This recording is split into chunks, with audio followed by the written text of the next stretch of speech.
पेक्षाही अधिक देशात साजरी केली जाते.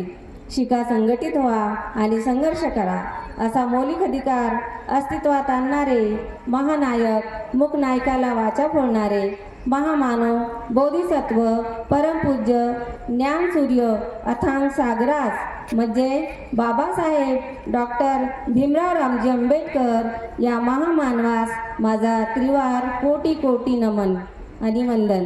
तसेच विश्वाला शांतीचा संदेश देणारे महाकारुणिक तथागत भगवान गौतम बुद्ध, आरक्षणाचे जनक लोकराजे श्री छत्रपती शाहू महाराज, बहुजनांचा हुंकार क्रांतीसूर्य महात्मा ज्योतिबा फुले, क्रांतीची धगधगती मशाल क्रांती ज्योती सावित्रीबाई फुले, मातोश्री भीमाई, मातोश्री रमाई, मातोश्री यशोधरा, मातोश्री जिजाऊ आणि ज्यांनी ज्यांनी इतिहासामध्ये क्रांती केली, एक नवीन विचार पेरला, त्या सर्व क्रांतिकारी महामातांना आणि महामानवांना विनम्र त्रिवार वंदन. आजच्या कार्यक्रमासाठी उपस्थित सर्व श्रद्धावान, शीलवान, पुण्यवान सर्व उपासक उपासिकांना, सर्व मान्यवरांचे मी सहर्ष स्वागत करते. सर्वांना, लहान थोर मंडळींना सुद्धा मानाचा जय भीम. नमो बुद्धाय. नमो बुद्धाय. जय भीम.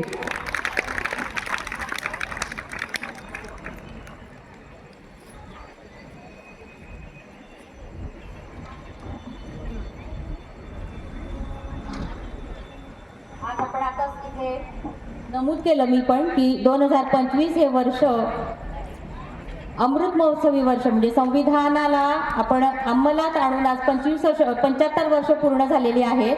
आणि त्यानिमित्त संविधान जागर, सरकारतर्फे संविधान जागर ही एक खूप सुंदर असा कार्यक्रम वर्षभर राबवल्या जाणार आहे. आणि त्या संविधान जागर या कार्यक्रमाअंतर्गत विविध ठिकाणी कार्यक्रम घेण्यात येतील आणि संविधानाबद्दल आपला लोकांमध्ये जागृती निर्माण करण्याचा तो एक उपक्रम आहे. त्यामध्ये प्रत्येकाने आपण सहभागी झालं पाहिजे. प्रत्येकापर्यंत संविधानात काय काय लिहिलेलं आहे त्याच्या मागचा इतिहासही आहे. कारण संविधानाच्या प्रत्येक पानावरती, जे ओरिजिनल संविधान आहे त्या संविधानाच्या प्रत्येक पानावरती खालती नोट लिहिलेली आहे की ती कुठून कशा प्रकारे त्यांना प्रेरणा मिळाली बाबासाहेबांना. त्याचा संदर्भ म्हणतात, त्याला रेफरन्स म्हणतात इंग्लिशमध्ये. आणि तो रेफरन्स तिथे तुम्हाला वाचता येईल. तुम्ही संविधान हे पुस्तक विकत घ्या. आता त्याची किंमतही कमी झालेली आहे आणि पुस्तक वाचा. आताच त्या छोट्याशा मुलाने पण तुम्हाला वाचनाचं महत्त्व सांगितलं. वाचक प्रेमी असे डॉक्टर बाबासाहेब आंबेडकर तुम्हाला सांगितले. आणि बाबासाहेबांना हे संविधान का लिहावं असं वाटलं? बऱ्याचदा ज्यावेळेला ते लहान होते त्यावेळेला शिक्षण घेत असताना त्यांना खूप अस्पृश्यतेला सामोरं जावं लागलं आणि तशा परिस्थितीमध्ये त्यांनी शिक्षण घेऊन पुढे उच्च शिक्षणासाठी त्यांना मदत घ्यावी लागली ती सयाजीराव गायकवाड महाराजांची. आणि त्यांनी त्यांना स्कॉलरशिप दिली. ती स्कॉलरशिप घेऊन ते जेव्हा लंडनला गेले, अमेरिकेत गेले, लंडनला गेले आणि तिथे त्यांनी ज्या घरामध्ये राहून शिक्षण घेतलं, तिथे गेल्यानंतर बऱ्याचदा असं होतं, आजही आपली मुलं जातात परदेशात गेल्यानंतर त्या मुलांना बऱ्याचशा गोष्टींचं आकर्षण वाटतं. माझ्याजवळ चांगले कपडे असायला पाहिजे, माझ्याजवळ त्याला मॅचिंग शूज असायला पाहिजे, माझ्या हातात स्मार्ट वॉच असायला पाहिजे, माझ्याजवळ अँड्रॉइडचा, ॲपलचा जे काहीतरी मला माहिती नवीन प्रकारचे फोन, ते असं सगळं अगोदर आपल्या आईवडिलांकडून घेऊन घेतात आणि मग जातात शिक्षणाला. आणि त्या शिक्षणात काय करतात ते त्यांनाच माहिती. पण बाबासाहेबांनी बघा जी शिष्यवृत्ती घेतली, त्या शिष्यवृत्तीचा त्यांनी पुरेपूर फायदा उचलला. 1 रुपया सुद्धा त्यांनी स्वतःसाठी खर्च केला नाही. कारण त्या परिस्थितीमध्ये त्यांचं लग्न झालेलं होतं रमाबाईंसोबत आणि रमाबाई इथे आपल्या मुलांचा सांभाळ करत होत्या. बऱ्याचदा त्यांची मुलं तिथे मृत्यू पावलेली आहेत आणि ते फक्त पत्रातून बाबासाहेबांना समजत होतं की त्यांचं मूल वारलं. ज्या मुलाला त्यांनी पाहिलेलं सुद्धा नव्हतं, अशा मुलाचा मृत्यूची बातमी ऐकलेली त्यांनी आणि ते सुद्धा घोट त्यांनी गिळले. अश्रू न ढाळता 2 अश्रू तिथे ढाळले आणि पुन्हा आपला अभ्यासाचा जो उपक्रम आहे तो सुरू ठेवला. अशा परिस्थितीत त्यांनी शिक्षण पूर्ण करून आणि मग ते परत आल्यानंतर याच ठिकाणी थोडंसं वेगळं सांगेन मी की बघा, महात्मा गांधी सुद्धा परदेशात गेले ते शिक्षणासाठी. त्यांच्या घरची परिस्थिती खूप चांगली होती आणि त्यांच्या वडिलांनी त्यांना स्पॉन्सर केलेलं होतं असं म्हणू आपण. आणि त्यानंतर तिथे गेल्यानंतर गमतीचा भाग आहे, मी वाईट म्हणत नाहीये महात्मा गांधींना, पण फक्त आता इथे जे मी कंपॅरिझन केलं ते सांगते की तिथे गेल्यानंतर कारण हे कबूल केलेलं आहे महात्मा गांधींनी, त्यांच्या ऑटोबायोग्राफी आहे माय एक्सपेरिमेंट विथ ट्रूथ, माझे सत्याविषयीचे प्रयोग असं त्या ग्रंथाचं नाव आहे, त्यांच्या आत्मचरित्रात्मक ग्रंथ आहे त्यांचा महात्मा गांधींचा.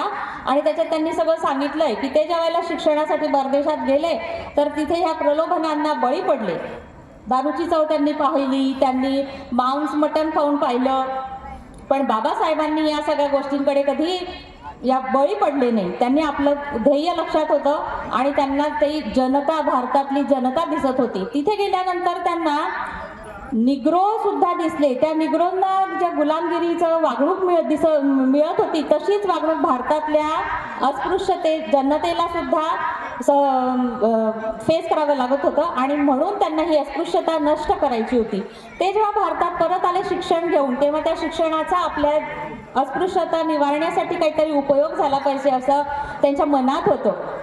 त्याच वेळेला जे स्वातंत्र्य लढ्यामध्ये 2 गट तयार झालेले होते भारताच्या स्वातंत्र्य लढ्यासाठी. एक गट होता जहाल गट आणि दुसरा गट होता मवाळ गट. मग जहाल गटामध्ये कोण होतं बरं सांगू शकता का? जहाल गटामध्ये तुम्हाला प्रश्न यायचा बघा, आठवतं का कोणाकोणाला येतं? जहाल गटामध्ये कोण कोण होतं? प्लीज आठवतं का कोणाला? लाल, बाल आणि पाल असं हे जहाल गटाचे प्रवर्तक होते. आणि लाल म्हणजे लाला लजपतराय, बाल म्हणजे बाळ गंगाधर टिळक. तर यातले बाळ गंगाधर टिळक खूप म्हणजे जहालवादी होते, जहाल विचारांचे होते. ते काय म्हणाले माहिती का? स्वातंत्र्य हे माझा जन्मसिद्ध अधिकार आहे आणि तो मी मिळवीनच. मग तो माझा अधिकार आहे. ते चांगल्या उच्च वर्गातले होते, त्यामुळे त्यांनी असं म्हटलं की म्हणजे ते स्वतः पुरतं बघितलं, ते उच्च वर्गातले होते, त्यांनी त्यांच्या पुरतं बघितलं. मग तो जो राजकीय लढा आहे ते स्वातंत्र्य फक्त एका विशिष्ट उच्च वर्गीयालाच मिळालं असतं, हे बाबासाहेबांच्या लक्षात आलं आणि म्हणून त्यांनी त्या गटाला मान्यता दिली नाही, त्यांनी त्यांचं आमंत्रण स्वीकारलं नाही. आणि त्यांनी स्वतः ठरवलं की आपण राजकीय नेतृत्व करण्यापेक्षा आपण सामाजिक नेतृत्व केलेलंच चांगलं, कारण सामाजिक नेतृत्व हे आपल्या ज्या अस्पृश्यता निवारण्यासाठी ते जास्त उपयोगाचं होईल. ते म्हणतात बघा, बहिष्कृत भारत मध्ये त्यांनी सांगितलं आहे, without social union political unity is difficult to be achieved. If achieved, जर का आपल्याला ती पॉलिटिकल युनिटी आपल्याला प्राप्त झाली, पण पॉलिटिकल म्हणजे काय, राजकीय नेतृत्व आपल्याला मिळालं तरी सुद्धा काय होईल? If achieved it would be precarious as a summer sapling liable to be uprooted by gust of hostile wind. ते एका अशा उन्हाळी रोपट्यासारखं होईल की जो थोडासा वारा जर का आला तर ते उन्मळून पडेल, अपरूटेड, उन्मळून पडू शकतं. म्हणजे त्याला जास्त लाईफ नाही, त्याला जास्त ड्युरेशन नाही राहणार. म्हणून ते म्हणतात, with mere political unity India may be a state, but to be a state is not to be a nation. फक्त एक राज्य बनू शकेल, एक संघ बनू शकेल, पण एक देश नाही बनू शकणार.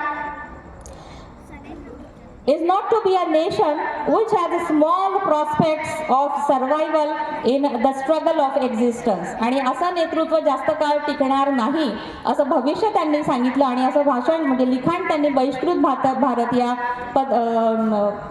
आपल्या न्यूजपेपरमध्ये छापून आणलं. आणि ते ध्येय धोरण लक्षात ठेवून त्यांनी संविधान लिहिण्याची एक प्रेरणा त्यांना निर्माण झाली.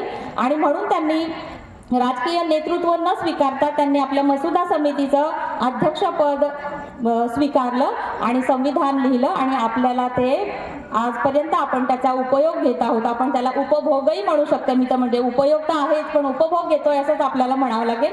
उपभोग घेणं ही काही चांगली गोष्ट नाहीये, उपयोग आहे, पण आपण उपभोगही घेतो. कारण बऱ्याचदा आपण चुकीच्या वागताना सुद्धा आपण त्याचा संविधानाचा उपयोग